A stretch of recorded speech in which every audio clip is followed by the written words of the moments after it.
the eldest daughter in a family that has always valued reputation and achievement above all. Almost my entire life, I was labeled a failure, someone who was never good enough or right enough for my parents. They never once showed pride in me, not even once. That night, I sat quietly at the last table at my brother's engagement party, pretending to smile while every eye was looking elsewhere. No one in my family thought to introduce me to the guests, only throwing out shallow remarks like, "That girl still hasn't accomplished anything." I was used to being looked down on until my brother's fiancé suddenly walked over, looked at me surprised, and whispered, "Wait, aren't you the founder of Luminatech?" The entire room fell silent instantly. Even my mother was stunned, speechless. Have you ever been branded a failure by your own family? Share your story in the comments. I believe there are more people who need to be heard than you think. I grew up in the suburbs of a modest-sized city where everyone knows each other, and no one hesitates to ask about the neighbor's children's achievements. My family, the Trants, are known for being traditional, always emphasizing the values of education, social status, and stability. My father is a branch manager at a bank, a strict Asian man who lives by rules and apparently never knows how to smile at his daughter. He believes success means stability, a clear job, good income, and no foolish dreaming about risky startups. My mother was once a literature teacher, but now she spends her days at home, mostly participating in the Women's Association, visiting temples, and acting as the information hub for every gossip in the neighborhood. She always talks about my younger brother with pride, repeating how bright his future is, while I seem to be only a name mentioned as a warning. If you're a daughter and not outstanding, you'll suffer later. My younger brother, Brian, is my parents' golden hope. From a young age, Brian excelled in math, knew how to please adults, and was obedient just enough not to disappoint anyone. Since school days, Brian has continuously brought home awards, receiving big rewards from my parents and endless praise from relatives. They always use Brian as an example to remind me, "Look at your brother and learn. He listens and thinks of the family. Meanwhile, you're always daydreaming about nonsense." More than once, I heard my mother tell her friends, "My daughter is just ordinary. She's not like my son. The son is the one who brings honor to the family." Even when I got good grades, my achievements were called lucky, but if I failed, it was just my nature. I knew I wasn't like them. When I was a child, I loved to draw, was passionate about reading science books, and spent hours in the school library just tinkering with silly creative ideas that adults didn't care about. While my friends talked about their favorite singers, I was obsessed with articles about tech startups. My parents saw that as a sign of instability, something that should be eliminated as soon as possible. They forbade me from studying art, forced me to choose math classes, and constantly hired tutors to straighten out their daughter. At family dinners, every conversation revolved around Brian. What grades Brian got today, what praise the teachers gave, the scholarship he'd just received.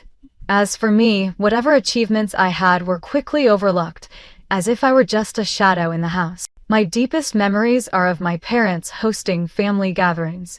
The whole clan would gather: grandma, aunts, uncles sitting around the long dining table discussing the future. When they asked about me, everyone just sighed. The girl's grown up now, probably should find a stable job and get married soon. I smiled awkwardly, wanting to speak about the small projects I was working on, but no one listened. When Brian appeared, all eyes lit up. Brian is about to enter a prestigious university. Brian got a scholarship this year. Brian has a dreamy girlfriend. And I was just the one bringing water, clearing the table, then quietly retreating to my room. The older I got, the wider the gap between me and my family became. When Brian went to college, all my parents' attention focused on him. Mom prepared every meal, every outfit, and was ready to spend her savings for his summer travel experiences. I also went to college, but at an unremarkable tech school, following my own interests. No one asked me what I needed or wanted. No one encouraged me to keep trying. I still remember my 21st birthday.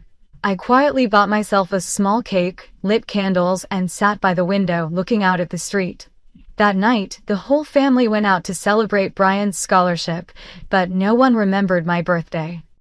Over the years, I gradually got used to being invisible within my own family.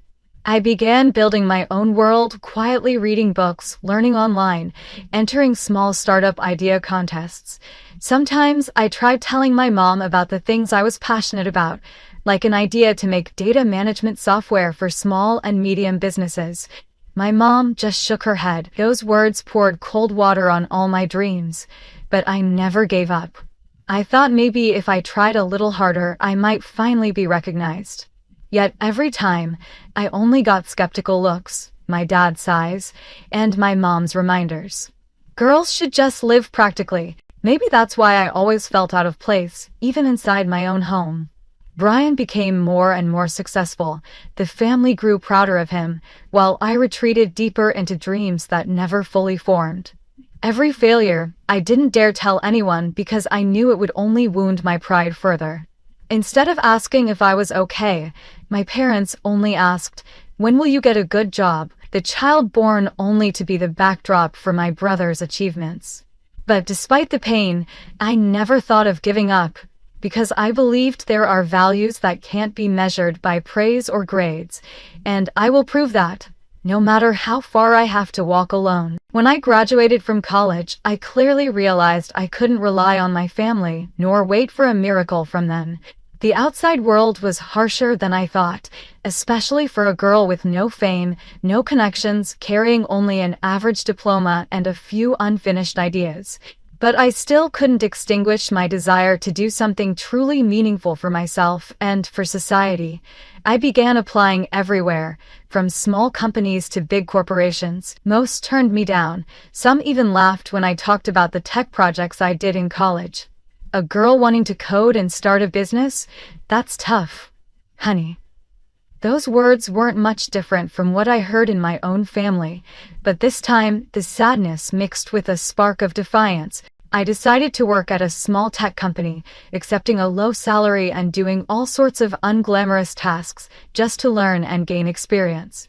After work, I spent hours studying, taking online courses in management, programming, marketing, all self-funded.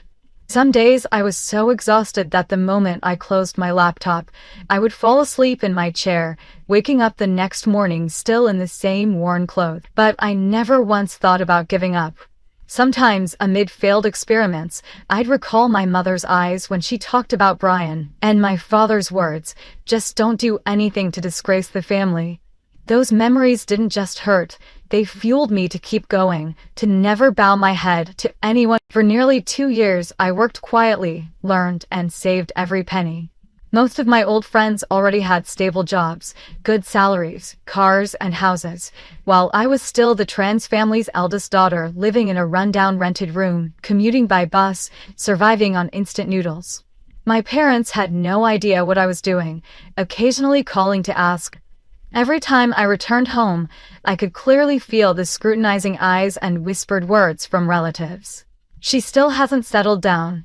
Even during Tet, when the whole family gathered, no one asked about my work. The conversation revolved only around Brian's recent promotion to team lead, his beautiful girlfriend, and wedding plans.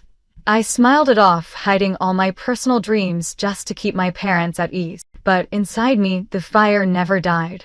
I started taking freelance projects, writing simple management software for small stores, designing websites for a few family-run businesses. Though the money was little, each successful contract sparked a new hope inside me. Once, I helped a traditional grocery store digitize all their records. The owner was so happy he called to thank me for days. Those words of gratitude, those small achievements, were the first times I truly felt I had value. Gradually, I grew more confident and dared to take on bigger projects, dreaming of a product that could change how small and medium businesses operate in my hometown. I spent nearly all my savings buying a new laptop, then poured my heart into building an integrated management software idea for small businesses that later became Luminatech. During that time, I was completely alone. Friends criticized me as crazy, my parents kept urging me to find a stable job, and my cousin mocked, "No girl in this family can do anything big." Many nights, I cried alone, thinking about quitting, then telling myself, if I don't do this, I'll forever be Brian's shadow and never know how far I could go. Sometimes I borrowed money from friends to pay rent, ate instant noodles for a month just to buy hosting for my demo website. At times, I even tutored high school students at night to earn extra income because I didn't want to ask anyone for help and especially didn't want my parents to have reasons to criticize me. I realized the pain of being doubted by my own family was greater than any failure outside. But I chose to live my passion, to keep going even though the road ahead was unclear.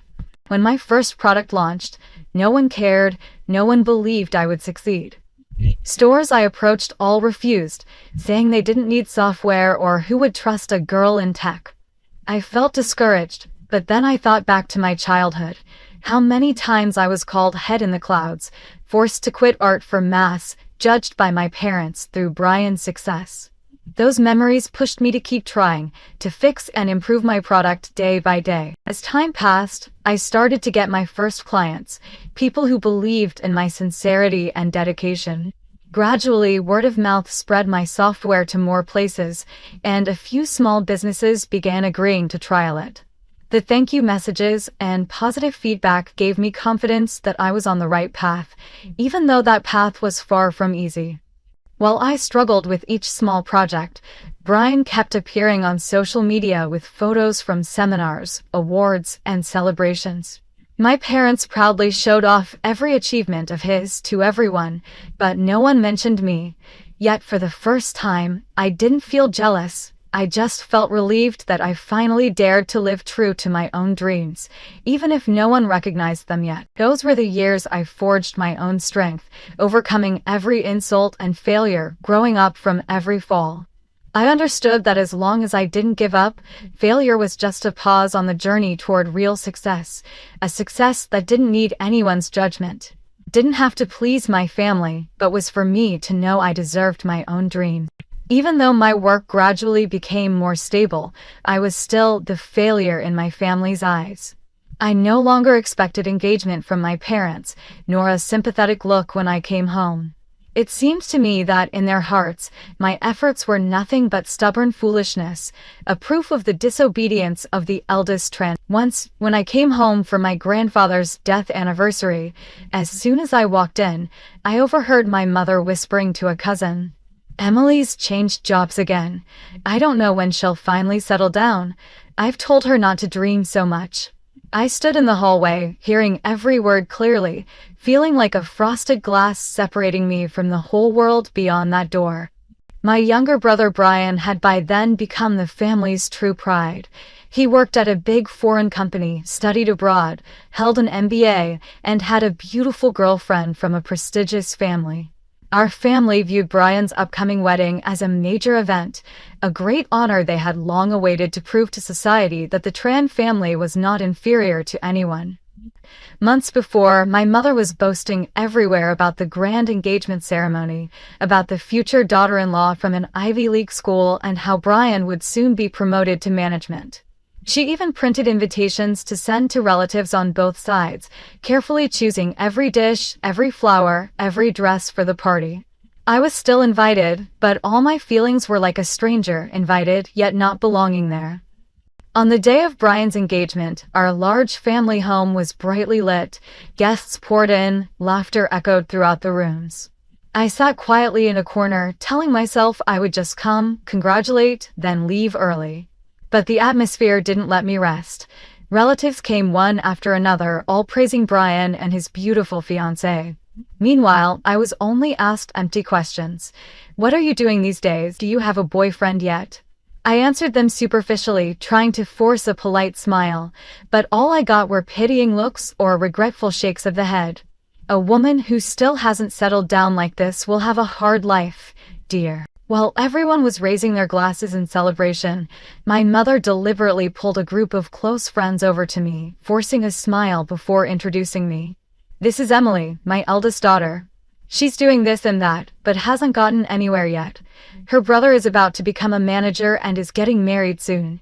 Those words felt like salt rubbed into my heart in front of everyone. My mother gave a cold laugh. "She's just doing some random stuff. I hear she's into programming and business now, but who knows if she'll amount to anything." I stayed silent. swallowing each word painfully, looking at Brian smiling next to his fiancée, and watching my mother happily boasting about my younger brother's bright future. My chest, the peak of my hurt didn't come from outsiders, but from my own family. As the guests slowly thinned out, my mother came close to me, lowering her voice with a chilling calmness. "Don't do anything strange at your brother's engagement. Don't let anyone pay attention." It turned out that my presence wasn't to share in the joy, but only to serve as a backdrop for my brother's spotlight. While everyone gathered outside, I overheard a former friend of Brian talking to a group. "The eldest daughter of this family probably has nothing going for her. I hear she keeps failing, poor thing." No one defended me, not my parents, not even my own brother. Brian just stood there smiling, raising his glass as if there wasn't a sister sitting right next to him. Perhaps to him I was just a faint shadow, never worthy of pride. That night I went home alone, walking and wondering if I really was as useless as everyone thought. I recalled all the times I tried, the sleepless nights coding, the small contracts I managed to sign myself, the clients who had sent thank you notes. Yet in front of the whole world, all my efforts became failures, topics for my family to mock, compare, and deny. That was the first time I truly hit rock bottom of pain. Not because of society's scorn, but because the people I loved most dismissed my efforts, using coldness to cut off every small hope inside me. That night, I couldn't sleep. I sat by the window of my small room, looking out at the pale streetlights, wondering if one day I'd be strong enough to no longer be hurt by those words. I realized the greatest pain wasn't failure in the market, but failure in trust within my family. But from that moment, I knew I had to change. I couldn't keep waiting for recognition from those who would never understand me. If I didn't stand up for myself, I would forever remain just a shadow in my brother's life. After Brian's engagement party, I no longer wanted to go home. The years of accumulated hurt seemed to reach their breaking point, drowning me in a tiredness so deep it felt like despair. In the days after, I avoided calls from my parents, even ignoring their perfunctory messages. I threw myself into work, from early morning until late at night, hoping the busyness would fill the growing emptiness inside. But the more I tried to forget, the more I remembered memories no one wanted to talk about. My 16th birthday forgotten because everyone was busy celebrating Brian winning a city contest. This first small award I won in college, but my mother only texted back, "Your brother was just chosen to represent the school in an international contest. So talented." Some nights, I would curl up by the window of my small rented room, staring at my phone screen lighting up with dozens of photos of family gatherings, toasting Brian and his soon-to-be wife. The unknown for sure. Is the under from me? Yes, it's known in every frame. I was always pushed to the sidelines. That thought sent chills down my spine, a mix of pain and sorrow, as if my name had been erased from the very place I called home. I began to withdraw from all contact with my family, refusing every invitation to meals or meetups. Even when my mother called just to ask, "When will you come to Brian's birthday?" I used work as an excuse to avoid it. I didn't want to hear any more about my brother's achievements, didn't want to be compared or branded a failure, and certainly didn't want to pretend to be happy in front of those who only hurt me. I moved to a smaller apartment and cut off contact with most old friends, because they only asked about my family, about Brian, and no one truly cared how I was doing. Once, in despair, I called a close friend from college.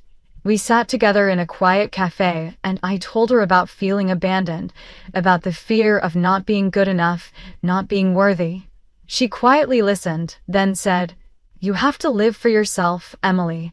Family is part of life, but they're not your whole life. You have the right to be proud of yourself, no matter what others think." Those words were like a small flame lit amid a cold winter night. I didn't suddenly feel stronger, but at least I knew I wasn't completely alone. Many nights afterward I sat writing in my journal, pages full of scattered thoughts, moments I wanted to quit, dreams left unfinished. I recalled every cold word from my mother, my father's disappointed eyes, the times my brother looked at me with pity. I asked myself, who am I living for? To one day earn a compliment from my mother, or because I truly believe in the path I've chosen? That question repeated over and over until even I wasn't sure what I wanted anymore. It's my mother called just to accuse me of being heartless, not thinking about the family, never doing anything right but stubbornly independent. I remained silent, not answering a word, only hearing her sigh through the phone before hanging up. I understood all attempts to connect were only superficial. My mother needed a reason to prove I was wrong, not to truly understand how much I was hurting. After a long time of enduring, I decided to move far away, completely to another city. As I packed my things, I realized aside from a few clothes, an old laptop, and a stack of technical books, I had nothing left that belonged to my family. No shared photos, no keepsakes, not a single scrap of paper with my mother's handwriting. I sent a short message to the family group chat. "I'm moving to another city to start a new life. Don't worry about me, I can take care of myself. I will live my own life, whether you acknowledge it or not." After hitting send, I felt like a great burden had been lifted from my shoulders. On the day I left, I didn't cry, nor did I look back. I told myself, no matter how painful, I had to learn to live without needing approval from my relatives. If I couldn't be my parents' pride, I would be my own pride. The initial emptiness slowly filled with small plans. Finding a new home, starting work over, building relationships no longer tied to the shadow of my family. I knew the road ahead wouldn't be easy, but for the first time in my life, I felt true freedom. A freedom that only comes when you accept letting go of the obsession with family. Perhaps the greatest pain is not being despised by others, but doubting yourself. I don't know how long it will take to forgive the old wounds, but I am certain I will never again let anyone else decide my worth. That is the first promise I have truly kept for myself. In the early days in the new city, I was like a blank sheet of paper. No one knew who I was. No one mentioned the name Brian or asked about the trans family. At first, that silence brought me both relief and loneliness. I walked through unfamiliar streets, breathing in the cold morning air, feeling like I had lost everything but also had the chance to start over. I rented a small room in an old apartment complex. My savings were low, so I counted every penny carefully, but I had never felt so free. Every morning when I woke up, I looked out at the sunlit window and reminded myself, today I would live for myself, not to please anyone else. I started my new job at a co-working space for young startups, where people came from all over the country, each carrying the dream of building something big. No one asked about my degrees, my family, or my background, only what I could do and whether my ideas were interesting enough. At first, I took on small projects. Web programming for a coffee shop, web programming for a young shop owner, each contract signed. Each sincere thank you from a client helped me regain confidence and lessen the haunting gaze of judgment from my past. I spent almost all my time working, researching, reading about startups, about the journeys of women who no one believed in, about failure, rising, and perseverance. Gradually, I began to meet genuine friends who understood me. Once I happened to chat with an older female founder in a cafe at the apartment complex. She shared stories of crushing failures, being mocked by friends, stopped by family, then laughed. If you don't dare to be different, you'll spend your whole life just supporting someone else's success. She became my first mentor, always reminding me to think big, dare to try, dare to fail without shame. I also met many young people like me, without parental support, having to struggle alone, learning to stand up after every fall. In late-night talks, I realized I was not alone.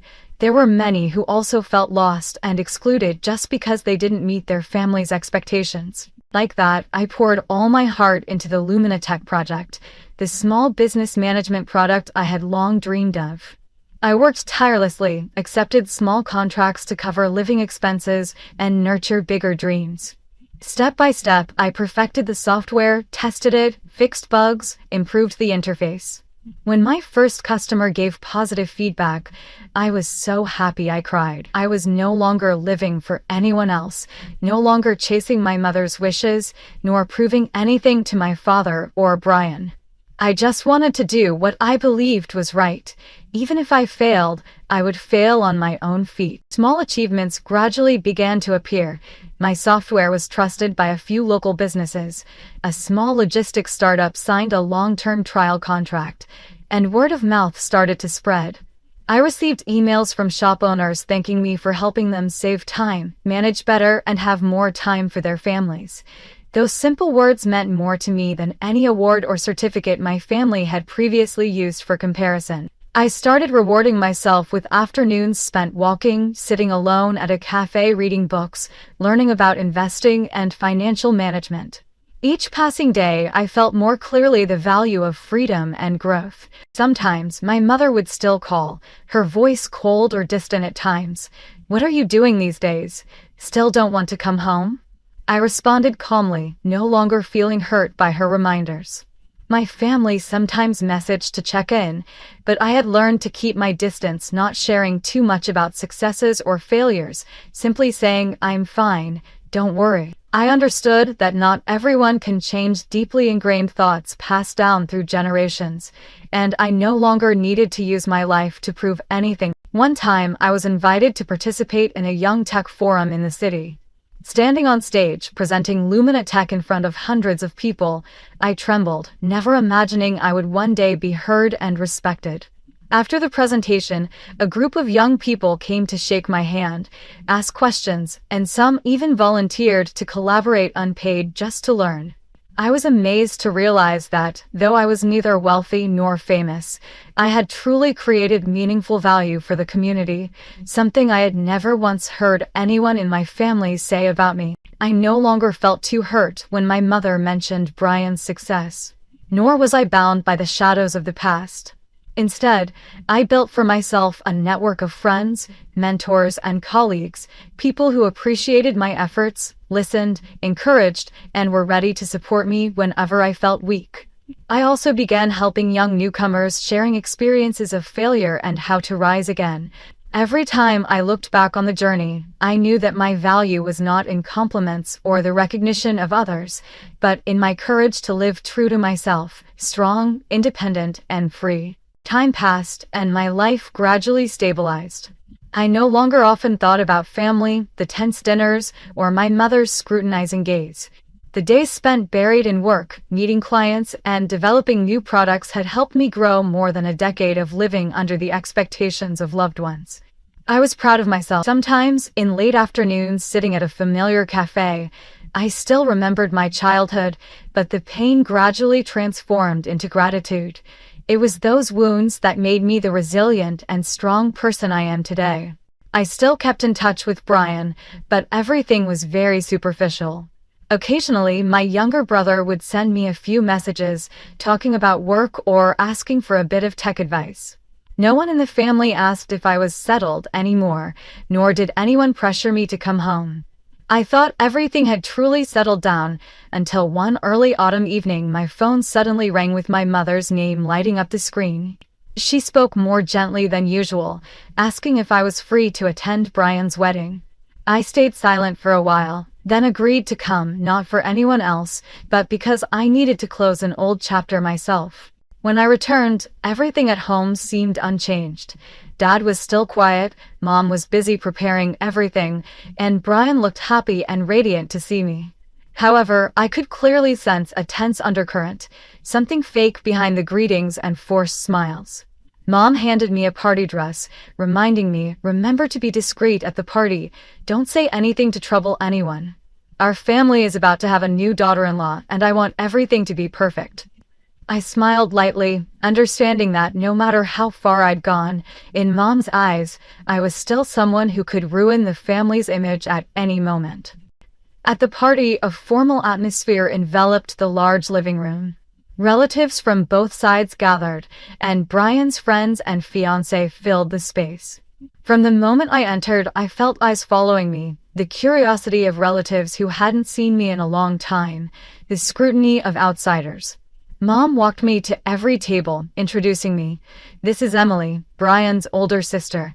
She works in tech, freelances a lot, isn't married yet, so she's busy." I smiled politely, barely caring how Mom described me, as I was used to being devalued whenever there was a family gathering. Occasionally, a few people asked about me, but mostly out of curiosity about my nowhere life. The party grew livelier toward the end. Brian was continuously praised for his career and his beautiful, capable fiancée. All the congratulations were for him, for the bright future the family had anticipated. I sat quietly near the back table, listening to conversations, occasionally catching someone glance at me, then whisper to their neighbor. Sometimes I met looks mixed with pity and disdain, feeling that after all these years, my place in the family had not changed. Just before the ceremony began, Mom pulled me aside to the porch and whispered, "Don't talk about work later. Our family doesn't want misunderstandings. Just let Brian be the center, okay?" I nodded quietly, no longer wanting to argue. I realized that what Mom had always wanted from me wasn't success, but merely a background figure in the family's perfect story. Returning to the party room, I saw Brian's friends chatting about technology and startups. Brian's fiancée, Sophia, stood in the middle, excitedly talking about emerging companies. I intended to sit quietly, but suddenly one of Sophia's friends turned to me and asked, "I heard you used to work in tech and had a startup." Under the curious eyes of the whole table, I just smiled. I built a small business management software, still developing it now. No one cared much. The conversation quickly returned to Brian and his projects. Sophia kept looking at me attentively, something sparkling in her eyes I couldn't quite read. Throughout the party, I gradually realized my presence was no different than before, placed for show, told only to keep things peaceful, constantly reminded to keep silent. Everything I had once been proud of meant nothing here. The atmosphere grew heavier when I overheard Mom whispering something to Dad, glancing toward me before quickly returning to her perfect smile for the relatives. I understood. The family never really wanted me to belong. They only needed me not to embarrass them. This time, I no longer felt pain, just like a cold spectator standing outside my own life. Yet, I also realized one thing. I had truly changed. No longer craving approval, no longer hoping for words of encouragement or comfort. I only wanted to maintain my boundaries, live true to myself no matter who chose to hide or deny that value. If my family needed me to stay silent to preserve their perfect dream, I was ready to do that, not because I was weak, but because I had learned true strength is knowing when to let go of what you cannot change. Brian's engagement party was reaching its climax. Laughter and congratulations echoed nonstop, mixed with the pride of my parents for my brother and the perfect future daughter-in-law. I sat quietly in a corner, occasionally nodding when someone passed by to greet me, sometimes forcing a smile at the empty praises people gave Brian. In my mind, the feeling of alienation grew clearer, as if I were attending someone else's party with no role other than that of a spare guest. The atmosphere grew heavier on my shoulders, with each small stab from my mother's glances, evasive comments, and the scrutinizing looks from relatives. I was almost resigned to keep silent until the end of the party, but then an unexpected moment happened. While everyone was chatting about the tech market, startups, and success stories, Brian's fiancée, Sophia, turned to look at me, her eyes shining with a strange skepticism. She quietly asked, "Emily, I've heard the name Luminatech before. You are Emily Tran, the founder of Luminatech, right?" That unexpected question was like an arrow piercing through the space filled with meaningless chatter, drawing all eyes toward me. The room suddenly fell silent. Breath seemed to stop. My mother, who always tried to hide everything about me, stood stunned, her face showing confusion and shock. Brian was speechless, and for the first time I saw those who had only whispered insults before now unable to hide their surprise and bewilderment. I took a deep breath, calmly looked at Sophia, and gently replied, "Yes, I am the founder of Luminatech." Sophia immediately exclaimed with excitement, "Oh my God, I know your software. My company is researching how to apply it. You truly inspire many young people. I never thought I'd have the chance to meet you here." Those words rang clearly in front of everyone, like a slap straight to my family's long-held prejudices and stereotypes. The whole room was silent. Eyes shifted from disdain to astonishment, then to awkwardness. My mother awkwardly pulled Brian's hand, but it was too late. Sophia asked louder, "Why isn't your family proud of her?" Lumina Tech was honored at last year's Tech Forum. The atmosphere turned extremely confused. The laughter and chatter of the guests were replaced by curious, bustling whispers. Relatives began murmuring among themselves. Those who had mocked me hesitated before asking about the project.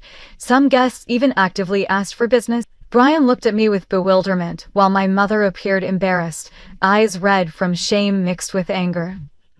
I calmly scanned the room, realizing I was no longer afraid of those eyes. I stood up, my voice clear, not loud, but every word decisive. "I know many here think I'm a failure, that for years I haven't accomplished anything. But everything I have achieved today isn't to please anyone, nor to become anyone's pride except my own and the dreams I dared to make real." The room remained silent. My mother burst into tears, but this time I no longer felt pain. She cried out of shame because the truth she had long tried to hide was exposed. Not out of concern for me. Brian stammered, trying to say something but ended up bowing his head silently. I looked at my mother, for the first time calm and confident, and clearly said, "You may always be proud of Brian and may never understand me, but from today, I will live for myself, not for anyone else. I don't need acceptance or apologies anymore.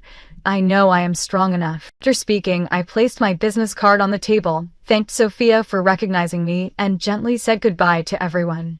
I left the party, walking past the stunned eyes of the whole family, feeling as if a burden that had weighed on me for nearly 30 years had been lifted.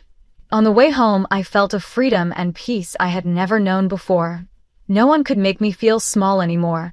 No one could keep me trapped in the darkness of denial. I knew I had truly grown, daring to stand up, to set boundaries, and to choose myself, even when the world around me still hadn't quite understood that. That night, I wrote myself a small letter. "Thank you, Emily, for never giving up. Thank you for daring to walk through the most painful days to find yourself.